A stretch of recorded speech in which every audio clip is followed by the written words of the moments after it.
Bonjour, bonsoir, mesdames et messieurs et mesdemoiselles. J'espère que vous allez bien où que vous soyez à travers les quatre coins du globe. Nous sommes en RDC. En RDC, oui. Et nous sommes face à une situation dramatique où nous allons pointer du doigt directement le chef d'État de ce pays. Immense, richissime. À l'occurrence, Monsieur Tshisekedi, Félix Tshisekedi. Monsieur Tshisekedi, je dirais tout simplement que si il n'est pas à la hauteur, et nous avons vu, il n'est pas à la hauteur de la tâche, de la fonction de président de la République, il n'a qu'à quitter à la tête de l'État pour que c'est lui qui mérite réellement soit là et que les populations congolaises, africaines, puissent vivre tranquillement et dignement. À chaque fois que j'aborde la question congolaise, les éléments du M23, soutenus par M. Paul Kagame, c'est le monde entier qui est unanime là-dessus.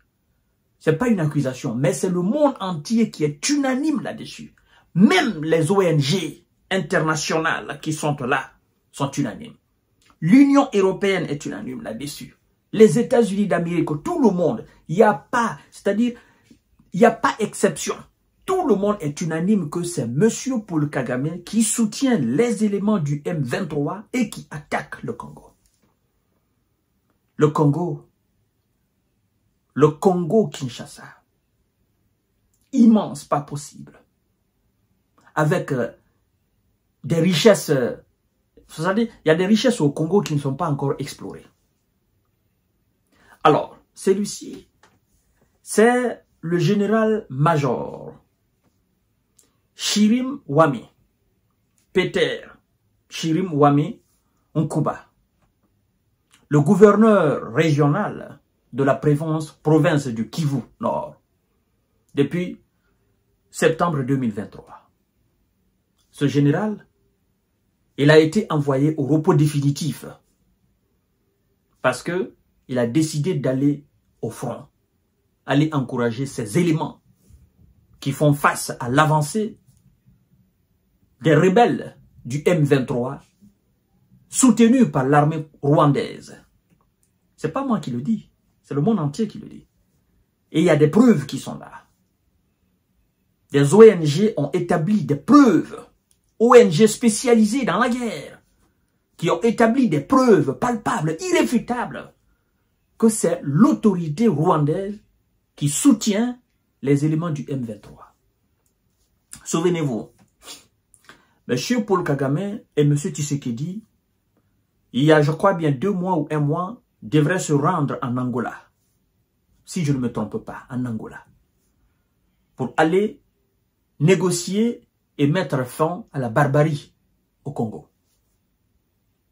Mais à la dernière minute, il y a eu cafouillage. Les deux ne sont pas partis. Pourquoi? Parce que les autorités rwandaises, on nous a appris, ont dit que les autorités congolaises devraient directement négocier avec les rebelles. Le Congo se dit, mais vous êtes de notre gueule. Vous pensez qu'on est stupide?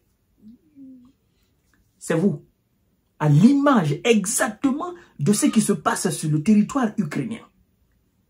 Quand certains disent, non, la Russie et l'Ukraine doivent négocier, les Russes vous disent, mais vous êtes malade, ça ne va pas dans votre tête. Nous allons, s'il y a, ou il doit y avoir de négociations pour la paix ou de cessez-le-feu, nous allons le faire directement avec ceux qui nous font la guerre, les États-Unis d'Amérique. Vous voyez, si nous sommes dans la même configuration sur le territoire congolais, il n'y a pas de différence. Vous armez des gens. Vous avez même des militaires rwandais qui sont aux côtés de ces gens sur le territoire congolais, à l'image des mercenaires occidentaux qui sont aux côtés, effectivement, des militaires ukrainiens sur le territoire ukrainien. Nous sommes dans la même configuration. Donc, ils ne sont pas allés. Ils ont capoté cela.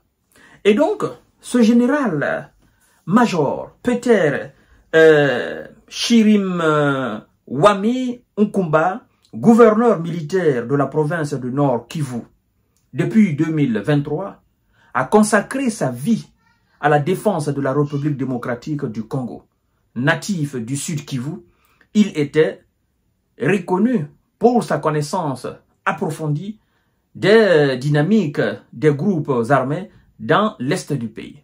Le 23 janvier 2025, alors que les rebelles du M23 avançaient vers Goma, le général Peter Chirimwami s'est rendu sur la ligne de front à Kassangézi, voilà, à environ 13 km de la capitale provinciale pour soutenir ses troupes. C'est lors de cette mission qu'il a été effectivement envoyé au repos définitif. Il a été touché là. Ok. J'ai vu les images, les différentes images du déplacement du général. J'ai vu le général parmi ses troupes. Mais quand je fais la lecture de l'image du général parmi ses troupes, je ne sais pas si c'est un excès de confiance ou est-ce que le général a décidé comme ça, je ne sais pas. Mais moi, je vois un général en t-shirt militaire, c'est vrai. Il n'a pas de casque. Il n'a pas de gilet pare-balles. Il n'y a aucune mesure de sécurité. C'est vrai. Il y a des éléments, ces troupes autour de lui, qui sont mieux armés, qui sont...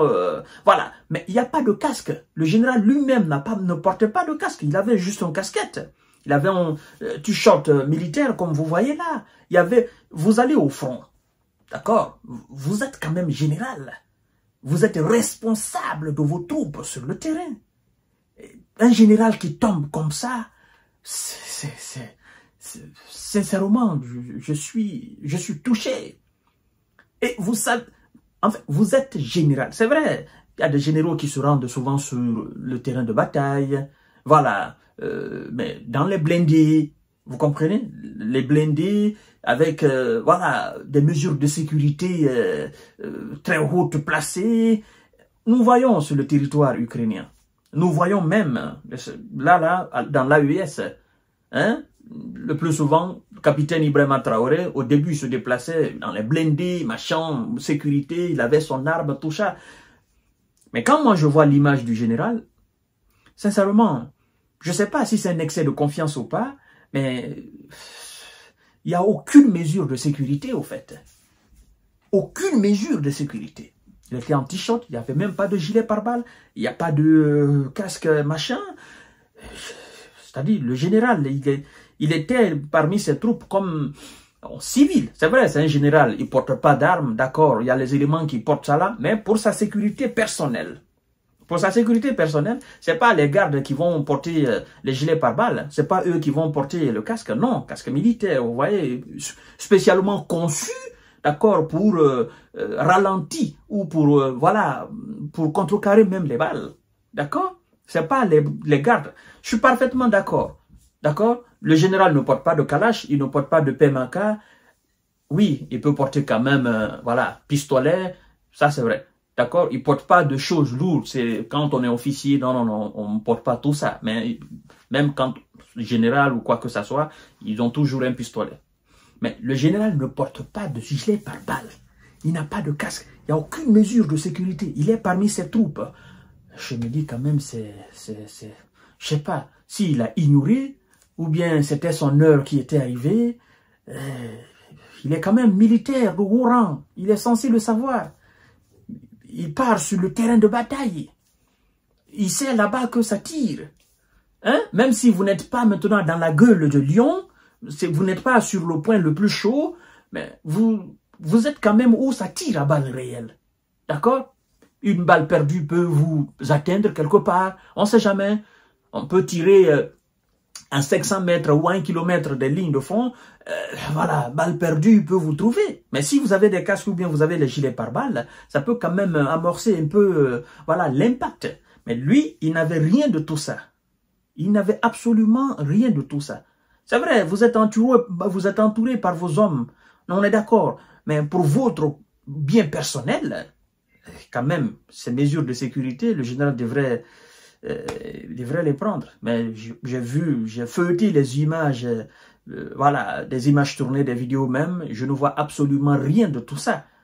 Donc, moi je dis à monsieur Félix Tshisekedi que si, sincèrement, il ne fait absolument rien. À un moment donné, il nous a dit, oh non, nous sommes dans une coopération avec la Russie dans le domaine de la défense pour former nos militaires, mieux les équiper. Mais aujourd'hui, où nous en sommes? Les grandes déclarations, le temps est passé. Qu'est-ce qui se passe? Est-ce que lui-même, il tire pas profit de la situation? C'est ça. Parce que si, c'est vrai, le Rwanda, on tire, c'est un petit pays, d'accord, on est d'accord. Mais si les militaires rwandais sont mieux équipés, mieux organisés, mieux disciplinés, mieux visionnaires, mieux stratèges que les militaires congolais, qu'est-ce que vous voulez? C'est pas le nombre qui compte dans ce cas. C'est le nombre de militaires disciplinés avec une stratégie bien ficelée, eh bien, qui compte, effectivement. Et donc, monsieur Tshisekedi, moi, je pense qu'il faut mettre les moyens à la disposition de l'armée. Il faut faire les choses qui doivent être faites. C'est ça la réalité. Il faut faire les choses qui doivent être faites pour ne pas continuer voilà, à inquiéter la population. Les populations aujourd'hui congolaises, ils sont même devenus des SDF, des déplacés constants. D'accord, sur leur propre territoire, dans leur propre pays. D'un point A à un point B, constamment on les déplace, dans leur propre pays, ils sont pas en sécurité. Il faut vraiment que ce gars-là, qu'il ouvre les yeux, qu'il voie clairement. Au pire des cas, le pays est dans une situation catastrophique. Moi, je n'encourage pas l'armée alors à prendre ses responsabilités. Mais comme ça, sincèrement, moi, j'aurais préféré un militaire à la dimension des gars de l'AES, là, à la tête du Congo, et qui va prendre des responsabilités et des décisions radicales pour nettoyer proprement ce pays. Parce que on n'est pas dans la diplomatie, là. On est quand même dans une guerre. C'est pas de la diplomatie. Il faut prendre des décisions alors militaires, des véritables décisions pour la quiétude du peuple. On va là au Mali. Quand les colonels Asmi, les généraux a décidé de prendre les choses en main, on voit ce qui est en train de passer. Le Burkina, le Niger, on voit combien de fois ils sont en train d'enregistrer des victoires contre les ennemis du peuple. Hein? Les grands discours, machin, massis. Et puis, ce sont des millions de personnes qui sont déplacées. Des centaines de milliers sont envoyés au repos définitif par l'inaction de M. Félix Tshisekedi. Après, ça se dit, on est président. Je suis dépassé, mesdames et messieurs. Paix à l'âme du général quand même. Voilà, il a été un républicain, il a été voilà quelqu'un qui a voulu bien faire les choses, mais finalement il est parti.